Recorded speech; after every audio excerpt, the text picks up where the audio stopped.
Hello, everybody, and welcome to Taking Control, the ADHD podcast on True Story FM. I'm Pete Wright, and I'm here with Nikki Kinzer. Hello, everyone. Hello, Pete Wright. Nikki, just real quick, and I know I just want to put you on the spot, and I can't wait to hear how you dance around this question. Oh. How was your brief vacation to Oklahoma? That sounds loaded. I can say it that way because I am a native of Oklahoma. Okay, So, good. Yeah. So I had a lovely time visiting family and getting my hands on a 7-month-old new baby, little 7-month-old baby, like perfect baby, because he sits up and he kind of plays, but he can't really do anything. Oh, so they He's can't so run away. cute. Yeah. They can't run away, but they like laugh at you. And anyway, he was just perfect. So I loved that. Am I an Oklahoma fan? Is that all you're going to say? Not necessarily. I think I'm very spoiled in living in the Pacific Northwest. Yes, you are. I love mountains and I love greenery and I love trees and green trees. And even in the winter, they're still green. Yes. Oklahoma Keep going. is Keep very going. Bring the flat. truth. It's very flat and very brown. Yeah. Yes, it is. That's what I have to say. That's where we're going to end. Yeah. Well, I'm glad you got to visit one of the great flyover states of the United States of America. And Yes. I'm from right where you were. And that is Yes. that is a good feeling. You get to see my stomping grounds. And to all our Oklahomans, good to have you here. Welcome. Yeah. Yeah. All That's right. You want to great.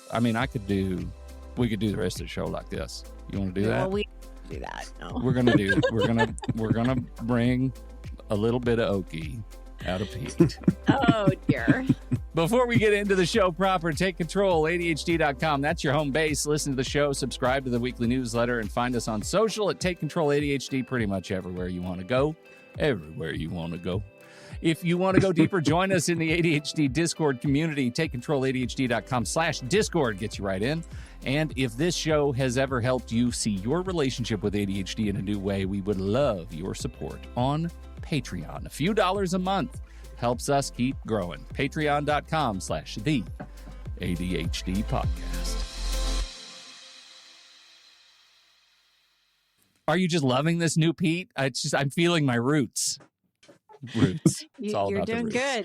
You're doing Today good. we are talking about what happens to a relationship when the small misses pile up. It's not the fights, it's not the blow-ups, not the quieter stuff. This is the moment your partner needs something you didn't catch, the look you misread, the apology you gave for the 100th time that stopped meaning anything to either of you.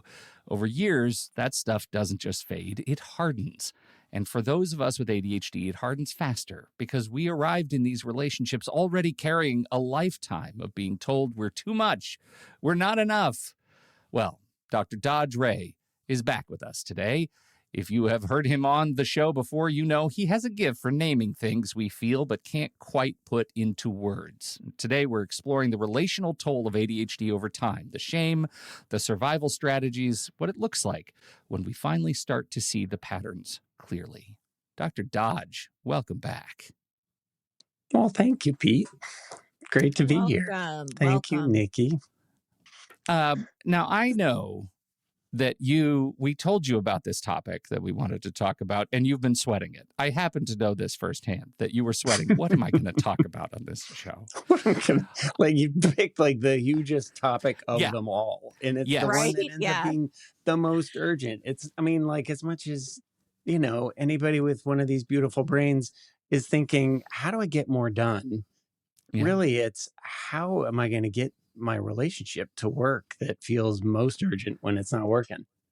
Yeah. And so I would like to start with a definition of terms, because this one keeps coming up again and again and again. And that term is misattunement. Misattunement, right? This whole idea that two people, my understanding is that when two people keep missing each other emotionally in a relationship structure, and it's not from lack of caring, but just lack of being able to read the different needs and desires. Is that a fair assessment of what attunement is? Yeah, I think that's a fair way to say it. I think there's some cool context to put around it. There's a guy named Winnicott long ago who was an analyst and wrote in really cool ways about how people work. But Dave Richo, Richo, who's been a guest on my podcast with you, has brought back some of his ideas in really neat ways. And one of the things I think about all the time and talk a lot about with clients, especially in groups, is this idea that this fundamental challenge of relationship is to be both intact and in touch at the same time. We tend to be better at one of these than the other, whoever we are. And we tend to pendulate between them. So some of the time I'm really aware of what you need and I've totally lost myself. And some of the time I'm hurting or upset or pissed off and I've totally lost track of you. And the misattunement happens typically when we've gotten to that second half of that swing. But it starts often with being not very well attuned with what we needed in the first place. And then when we stop getting what we need on either side of this, we then come back to ourselves, right? And so this misattunement is easy in any relationship, but it makes it especially easy if you have brains that are really built quite differently. Can we talk a little bit more about what we need personally? Because I feel like misattunement's going to lead me down a road of talking about what happens when we misattribute misattunement issues with conflict. And I don't quite want to go there yet, but I think there's going to be a high point in our conversation where we talk about that. But I want to start with what we need as individuals with brains that are as unique as the ones that we all have. What is it that we're missing that we need in these relationships that would help us, I guess, read the room better? That's a great question. I think there's this thing that I often find myself saying to new people. It's that I work with. It may be on the phone when I talk to them for the first time in our first session. It's not a plan. It's not a shtick. It's this thing that every time I'm sitting with a person and I just really want them to know this because so often people come in really not knowing this. I often find myself saying, well, we don't know each other very well, but one thing I'm really clear about is you're not dumb and you're not crazy. Life taught you this. Whatever they're walking in with, like life handed you this thing, and it's not your fault, but it is yours. Wow. Okay. So it's not your fault, but it is yours. Yeah.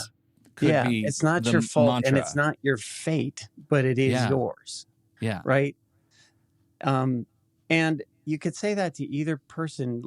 I think mostly, let's say we're mostly talking about relationships where one person's neurodiverse and somebody else is more neuronormative. Is that sure what we're setting up? Yeah. So you could say that about any element of this. And, as I've been thinking about it and just, as soon as you invited me to do this, I was like, I know absolutely nothing about that. I have no experience with these things. And then it was like, the next 7 conversations I have in my office turn out to be entirely about this. Like, it's somebody coming in with a work colleague and another person coming in with a partner. And it could be either side of this dynamic, right? And what I kept noticing was like, man, the hard part here is owning your side of the street. And so coming back to your question of like, what do we really need? I think some of it is like, we need a chance to really own that we're in this relationship on purpose and that the other person is too. That we are in fact very different and both sides of this are beautiful. And a lot of what I think happens over the million little micro failures that happen in any relationship, but especially in one where they can't even understand where the mistake comes from because their brain is built differently, is there's this kind of calcification that then turns into shame and blame, and then turns into higher and higher defensiveness. And then it kind of burns all the grace out of the relationship. That part where you can just be like, I know what you meant there. I saw you trying. I love you. Let's work on how do we find a system for this? Or I see why you're saying that, and I get why you're pissed. I really would be too. I don't blame you at all. And we're going to figure this out. Mm-hmm. And so what do we need? I think we need understanding. We need understanding of our own process. We need understanding of the other person's process. We need to accept these are different brains and we're here on purpose. And then we got to figure out how are we going to make meaning of the places where we're not happy with what just happened. Sometimes my relationships, particularly new relationships, I'm meeting new people and I'm dealing with all of the, confusion that comes with social cues and making sure that I'm tracking all of them and feeling like I'm on top of it. And I feel like one of the things that I do, and I've heard others deal with living with ADHD as people pleasers, is give up so much of ourselves, give up so much of, and we've talked about the cost of being, quote, low maintenance in a recent episode. We give up so much of ourselves because of I think my imagination says that if I give up enough of myself, they'll just come along because I'm easy to be with. And so I give up ownership of identity, of who I am, of saying that this relationship, however old it is shared. And taking my part of it is a heavy lift sometimes for me, because I've trained myself to let go in order to just make it so people don't notice that I might be struggling in some way or another. Just let go, shut up, and try not to have any of my challenges turn into red flags. And that sets up that masking sort of thing, which sets up several troubles, right? Like, so some of it is the shame that builds with like going, okay, I've just given up all of this stuff and somebody's still annoyed. And then the defensiveness that can then be like, ow, like, okay, what else can I do? But then the weirdest part is it also sets up it being difficult sometimes to accept love or approval or gratitude, because you're not quite sure that they are evaluating anything that was authentic, So you're like, well, but if you knew the real me, like, oh, your apartment's so beautiful. You're just like, well, everything's shoved in a closet. Well, right? I don't live here. This is my staging apartment. Yeah, this is my right. This is only right. I rented this office for this meeting. But but it's got that kind of effect kind of wherever you go sometimes, where if there's enough masking going on. But it also means that both sides can do that out of care for each other. One gentleman I was working with was talking about just a business partnership he's in where he was feeling some frustration that regularly he says, hey, I need this information from you. Can you do it by Friday? Sure, man, I got you. And then he'll remind him multiple times, and then Friday comes and goes and he doesn't get what he needed. And he finally just sat him down to say, God, we got to talk about this. And one of the things the guy was saying was, so I think what you're telling me is when you say you want it on Friday, you actually want it on Friday. He was saying, well, that's why I use that word Friday, right? Yeah. Like, yes, that is exactly. It's one of 7 very important words that we use around days and dates. Days and dates. And part of what goes with this is this guy loves his business partner. He's like, he's absolutely brilliant. There's nobody else I'd want to work with. I love working with this guy, but I can't quite count on him to do the thing when we're going to do it. And so I feel often like I'm just sort of trying to be a good sport all the time. And so when I asked him, do you have any idea why he was confused about Friday being a big deal to you? He was like, I mean, I'm super clear. I remind him a million times. Right? I'm like, but have you ever told him what happens when he doesn't get it to you on Friday? Long pause. No. What happens? Well, it kind of ruins the entire flow of what I was going to do next, because I need the weekend to do this thing. And if he gets it to me Friday, then I can do the thing. Does he know that? Long pause. No. I was like, okay. So you're working as hard to mask as he is. Yeah. You're That's not so wanting interesting, especially because, like, how many times have we talked about the fact that ADHD brains often demand context? This is exactly what you're talking about. Context and consequence, right? Yeah. Like, there's no urgency for this guy because in 3 years, he's never heard, oh, this really, really bugs you. Like, it affects you. It screws everything up for you if I don't do it when I say I'm going to do it. And having just had that much of a conversation, they've come to no system. They don't know what they're going to do differently. This guy is more engaged. He is like all these other things that weren't working quite right in the relationship have suddenly gotten better too. They just because there's more understanding. There's more understanding from what each person's coming from. I don't think it's even an understanding thing. I think there's like more connection. There's like a limbic thing of like, hey man, I gotta say, this is really hard for me. Can you help me understand what's going on? And the other guy's like, dude, I have got young kids in my life is in chaos. What do you mean? Right. And it's like, yeah, but back to the work part. What are we going to do? But they didn't come to an understanding exactly. But suddenly I think the guy on the other side realized, oh, I matter to him. In my timing matters to him. My process matters to, oh, that feels good.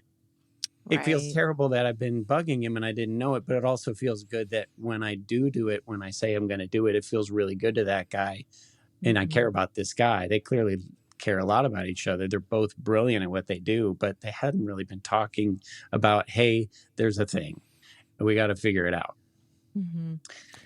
And so it's like not just an ownership of one guy saying, I think I might legitimately be neurodivergent, man. I wonder if I should get that checked out and maybe get some help with it.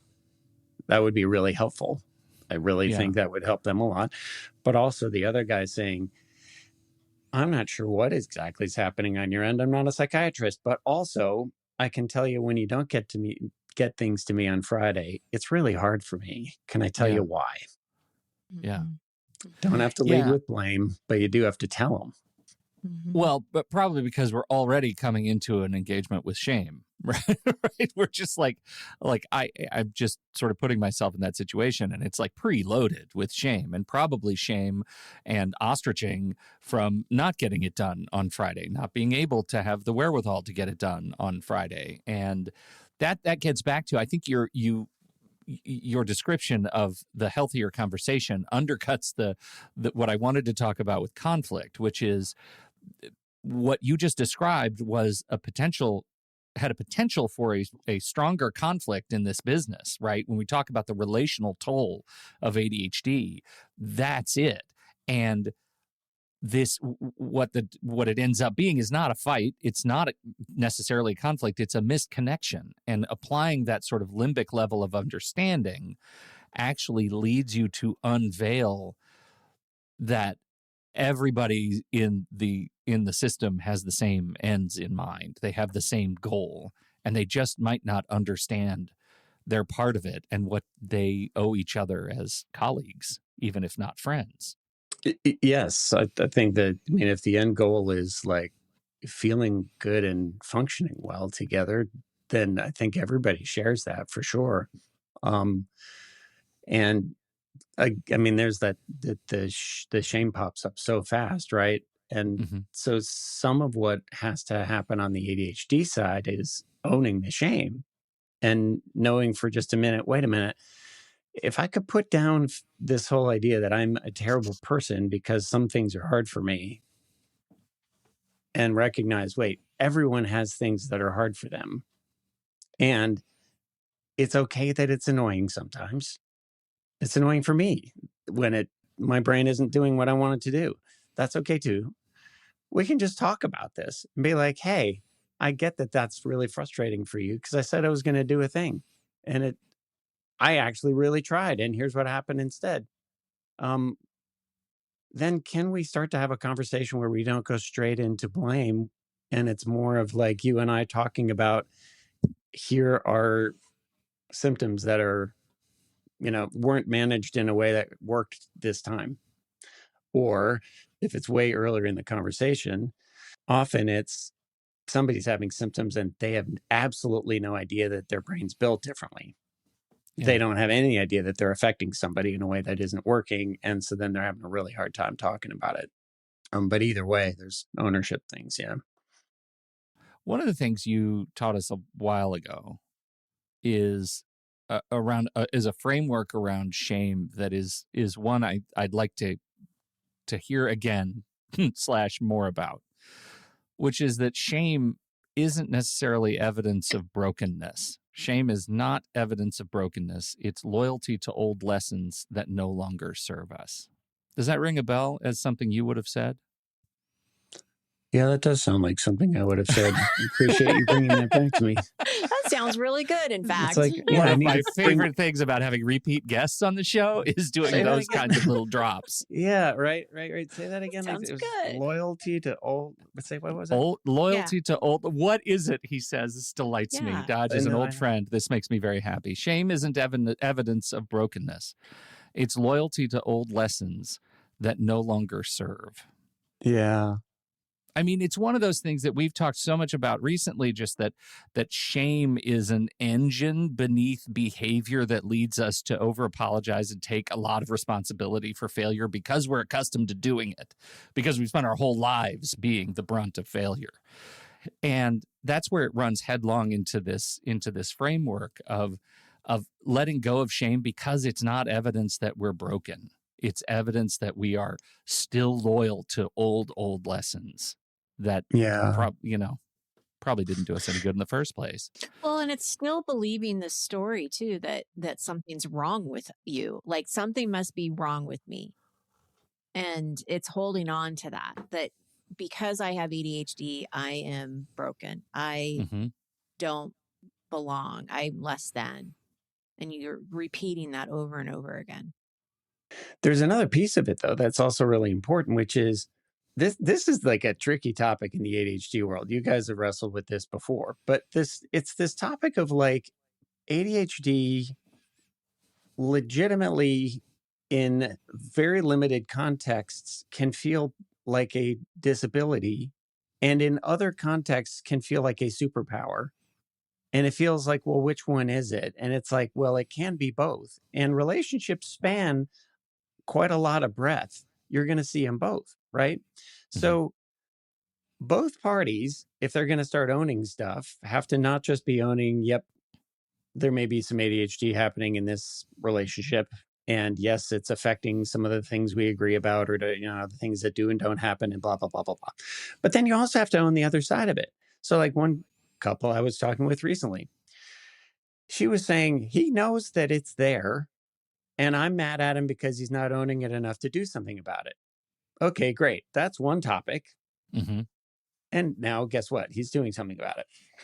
But part of how I was pushing her separately also was to look at what is it you love so much about this guy? And the list of things, I promise you, were like all the best parts of ADHD. Yeah. So sensitive. His kindness is extraordinary. Like this guy will give the coat off his back to a homeless man. Like there is a piece of that. That's not only ADHD. There is a kind of way he can feel somebody else's stuff as vividly as he can feel his own. His creativity is astounding. He's an incredibly gifted artist, and she loves that about him. She loved this guy before she ever met the guy because she knew about his art and loved that about him too. And so on and so on. I mean, like the list is beautiful. And so I was trying to say, okay, so you got to remember when he says, yeah, I'm going to do that every week, I promise, and doesn't do it. There's also this other thing that is happening so naturally for him. You guys have started taking it for granted that that's just who he is. Yeah, it is. Yeah, that's also part of that incredible brain. And when the moments when you're feeling pissed, that his brain doesn't just make it easy to do that thing exactly on Friday when he said he was going to do it. Please remember, that's also the thing that is you fell in love with. I want him to know that too, because otherwise he starts going into, well, if I completely suck for not doing it on Friday, what hope is there here? So now I have to, berate her or something over it. Friday doesn't matter, or I have to start hating myself so much or wondering if we're ever going to make it. It's like, wait, slow down a second. Let's put this back in context. So much of what she loves about you comes from this incredibly beautiful brain. It is a sensitive brain that does some things very easily and some things with difficulty. This is exactly, I mean, you've just described exactly both the thing that I battle myself and my greatest fear in my closest relationships, that I practice constantly saying like a mantra, just because I did this thing or forgot that thing does not mean I am a bad person. Right. It's just an isolated, it's situational shame versus generalized shame. I'm a terrible person because I do this all the time. I am constantly forgetful because I never remember this one thing.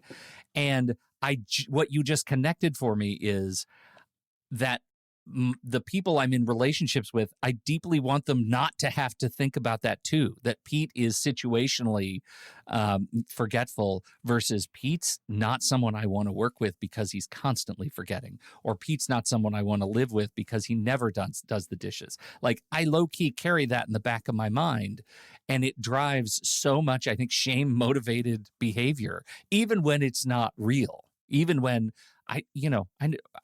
I'm pretty sure my wife isn't thinking that about me all the time. I'm pretty sure my friends don't think about that all the time. It's just part of the equation that I live with, that is trying to live up to a guy who is not able to be categorized as generalized anything. Yeah. And the other part of it, that when we get into that sort of spiral, we can forget for any reason. But I mean, this topic is an easy one because it recurs, is how powerful it is to come back to the person and say, oh man, that thing is so annoying. Yeah, it is annoying. It is annoying. You should be annoyed. I get why I'm annoyed. I'm annoyed that I have to freaking struggle with this all the time. And so, like, sometimes I'll put it in like really simplistic terms for a minute and be like, I live with a person. I am married to a person who's 5'2". There are a lot of things in our kitchen she can't reach. She can reach them. She just needs help. She either needs a stepladder or she needs me to come along and be like, yeah, I got you. Right? She can do it, but it's a pain for her. And so there are a lot of moments where she's like, honey, do you mind getting right? The thing. Yeah. And so either I'm going to function a little bit more on the things that are hard for her, because believe me, there are a lot of things in kitchens that are much harder for me than finding a step stool. So she does a lot of functioning in the kitchen. I do not do, because she's a chef. Where it's like, she doesn't think to herself, I should feel bad for being 5'2". Right. Is she generalized 5'2" or situationally 5'2"? Right. Well, that conversation never has to enter because it's ridiculous, right? Because it's ridiculous. Yeah. Right. And how nice would it be if, like, you could just be like, yeah, this is just one of those places where it's harder for my brain. And so owning it means some of the time saying, just so you know, there are going to be a ton of things I do easily and happily all the time. There are going to be a few of them where I work way harder than it seems like I should, just to do that simple thing. It still matters because it matters to you. So it matters to me. I'm going to do that work. If I fall down, just please understand that wasn't about you or how I feel about you or this project. That's just the harder part. Here's what I'm doing about it. Right. And then a lot of the times the thing you're doing about it's going to help. And then some of the time it isn't going to help enough. And being able to go back and be like, that's that thing. What a great analogy. Like, that is, I'm going to hold on to that, because I think that that's such an important lesson in that. Like, she's not going to apologize for being 5.2 or 5'2". Like, that's just who she is. Like, and she needs that help, or she needs to figure out how to do it when you're not there. All right. You're not there. You're not able to, get Dr. Dodge to do it, but I still need to get what I need to get. What else is in my toolbox to help me get there? Right. And so I think for the folks where meds or supplements have been really helpful, it's like, I just strap on my stilts before I go out into a world where everything's on the top shelf, because it's just kind of one of those annoying worlds built for tall people. But I'm also going to remember, like, this is just a functional thing. It's not because something's broken about me. The way I'm built also means, like, I end up coming up with a whole lot of the best ideas that drive the world. Right. In this world of muggles, I am often the guy showing up with the magic insight or the intuition or the creative vision or right. So I have a huge role to play here, but in their little world of like, I have to reach something on the top shelf, I'm either going to need to get some help or I'm going to have to ask for it. What's not going to work very well is me pretending that wasn't needed or that it wasn't mine to reach. That isn't really fair. Like, look, I got ADD, so sorry. That doesn't really work very well. That's not going to work in a relationship that's supposed to be a partnership. Right. Because then you start getting into that, what Melissa Orlov talks about is that parent-child relationship. And you don't want to go down that route because that's not very fair. That doesn't feel good. And it doesn't work very well to be on the other side of it and saying, well, I mean, he's a creative. What are you going to do? Like, I can't expect him to pick the kid up from school right at the time school ends every time. It's like, yeah, actually, you might have to say, dude, you got to do what you got to do because that's not okay for a kid to be sitting outside an empty school waiting for 45 minutes. If it's like at that level of, disruption for somebody, they're going to have to figure out what are they going to do about it. So again, not your fault, not your fate, but it is yours. Yeah. I'm on both sides. There are real tasks in the world that have to get done and it's yours. So it's your job to figure out how to do it. Yeah. There is a reality.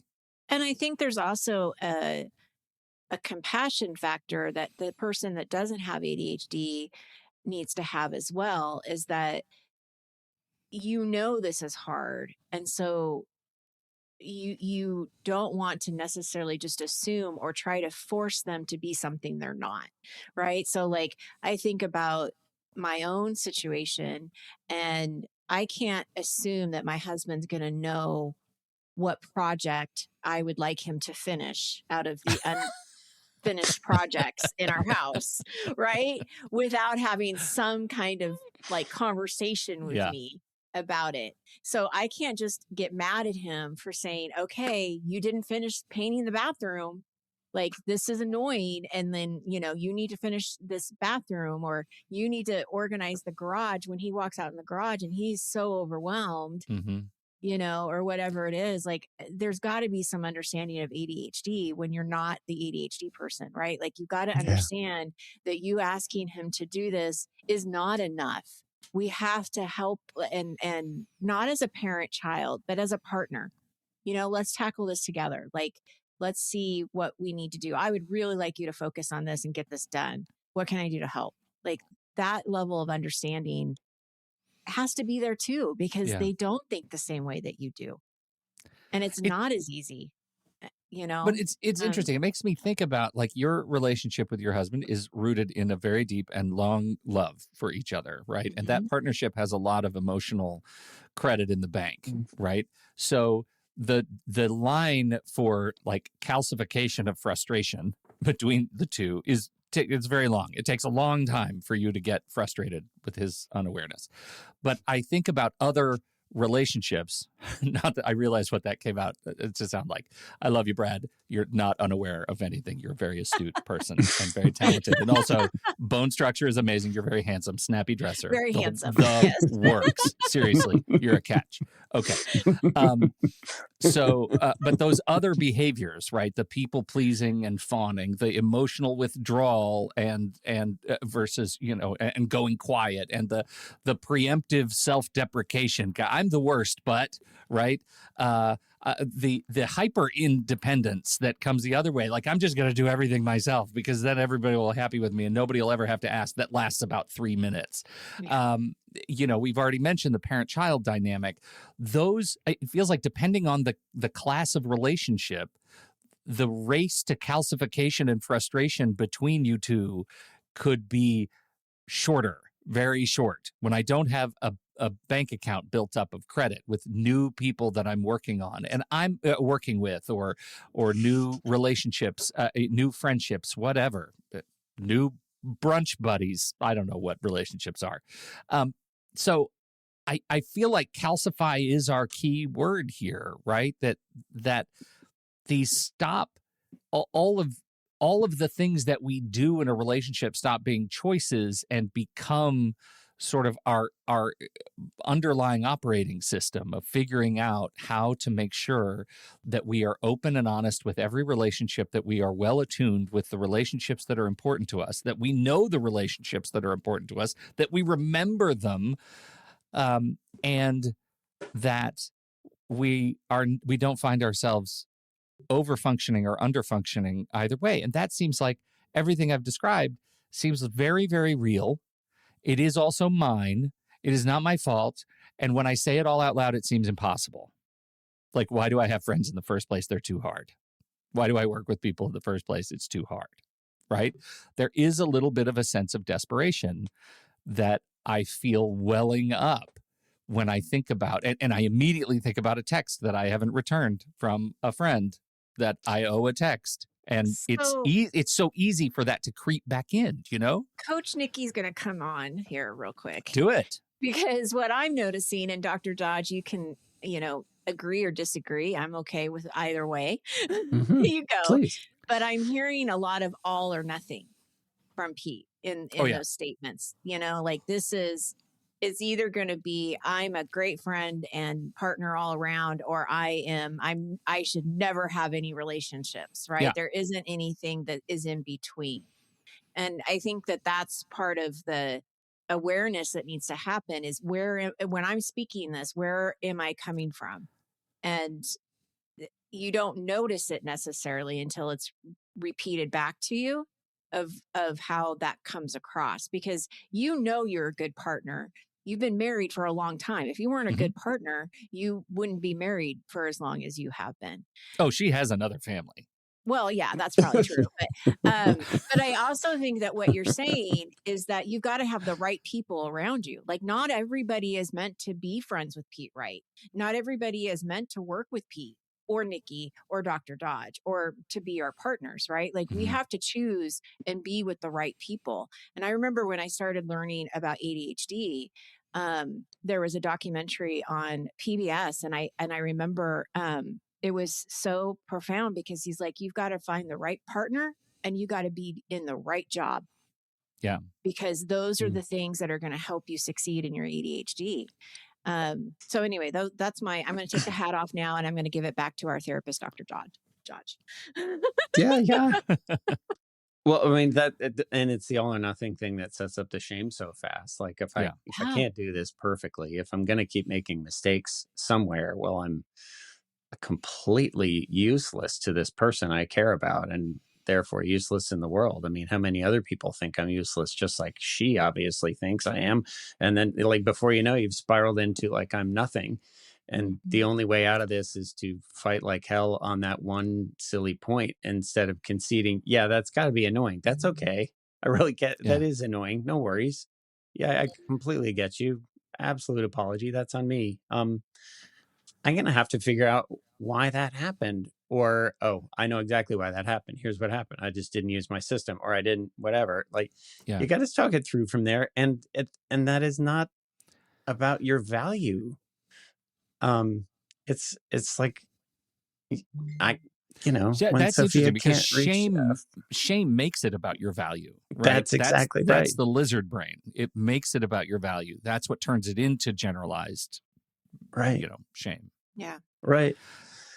Like fundamentally, our limbic system desperately wants to know two things. Am I significant and do I belong? Like, do I matter?